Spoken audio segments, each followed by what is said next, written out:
Hey everyone, welcome back to the channel. In today's video, I'm going to show you how to force restart your iPhone 16 Pro or iPhone 16 Pro Max. This simple process can help fix minor software issues like bugs, glitches, or if your iPhone isn't responding properly. This method is super easy and won't delete any of your data.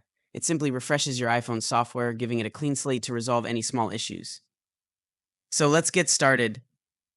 To do a force restart, quickly press and release the volume up button, then volume down button. Finally, press and hold the power button until the Apple logo appears on the screen.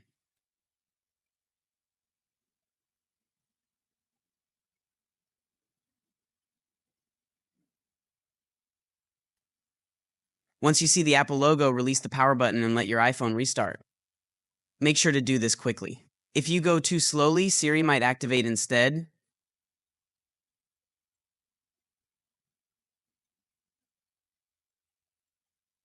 So that's it, a quick and easy forced restart for your iPhone. This process helps fix any minor software glitches or bugs that might have been causing problems. If you found this video helpful, don't forget to hit that like button and subscribe for more tech tips. Thanks for watching, and I'll see you in the next video.